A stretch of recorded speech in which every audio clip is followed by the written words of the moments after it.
Matthieu, chapitre 8. Lorsque Jésus fut descendu de la montagne, une grande foule le suivit. Alors un lépreux s'approcha, se prosterna devant lui et dit, Seigneur, si tu le veux, tu peux me rendre pur.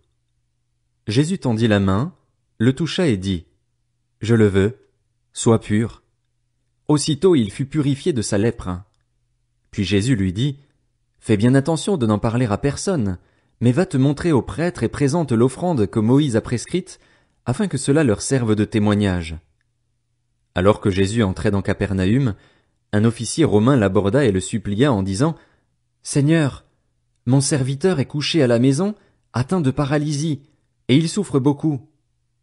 Jésus lui dit, J'irai et je le guérirai. L'officier répondit, Seigneur, je ne suis pas digne que tu entres sous mon toit, mais dis seulement un mot et mon serviteur sera guéri. En effet, moi aussi je suis un homme soumis à des supérieurs, j'ai des soldats sous mes ordres, et je dis à l'un, pars, et il part, à un autre, viens, et il vient, et à mon esclave, fais ceci, et il le fait. Après l'avoir entendu, Jésus fut dans l'admiration, et il dit à ceux qui le suivaient, Je vous le dis en vérité, même en Israël je n'ai pas trouvé une aussi grande foi. Or, je vous le déclare, beaucoup viendront de l'Est et de l'Ouest et seront à table avec Abraham, Isaac et Jacob dans le royaume des cieux. Mais ceux à qui le royaume était destiné seront jetés dans les ténèbres extérieures, où il y aura des pleurs et des grincements de dents. Puis Jésus dit à l'officier, Vas-y, et sois traité conformément à ta foi. Et au moment même le serviteur fut guéri. Jésus se rendit ensuite à la maison de Pierre. Il vit la belle-mère de celui-ci couchée, avec de la fièvre. Il lui toucha la main et la fièvre la quitta. Puis elle se leva et le servit. Le soir venu, on amena vers Jésus de nombreux démoniaques. Il chassa les esprits par sa parole et guérit tous les malades. Ainsi s'accomplit ce que le prophète Ésaïe avait annoncé. Il a pris nos faiblesses et il s'est chargé de nos maladies. Voyant une grande foule autour de lui, Jésus donna l'ordre de passer de l'autre côté du lac.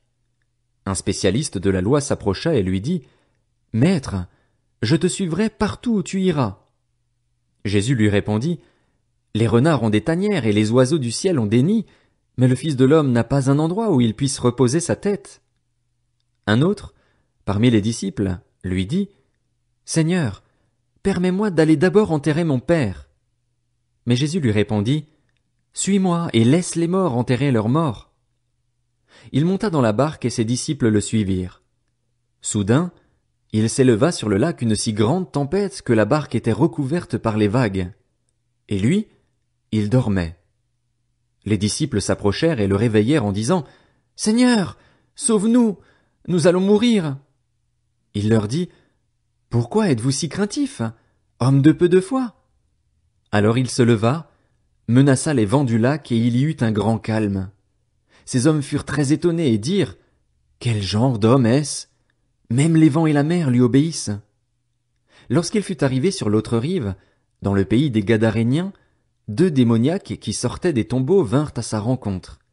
Ils étaient si dangereux que personne n'osait passer par là. Et voilà qu'ils se mirent à crier, « Que nous veux-tu, Jésus, Fils de Dieu? Es-tu venu ici pour nous tourmenter avant le moment fixé? » Il y avait loin d'eux un grand troupeau de porcs en train de chercher à manger. Les démons suppliaient Jésus. « Si tu nous chasses, permets-nous d'aller dans ce troupeau de porcs. » « Allez-y, leur dit-il. Ils sortirent des 2 hommes et entrèrent dans les porcs. Alors tout le troupeau se précipita du haut de la falaise dans le lac, et ils moururent dans l'eau. Les gardiens du troupeau s'enfuirent et allèrent dans la ville rapporter tout ce qui s'était passé et ce qui était arrivé aux démoniaques. Alors tous les habitants de la ville sortirent à la rencontre de Jésus et, dès qu'ils le virent, ils le supplièrent de quitter leur territoire.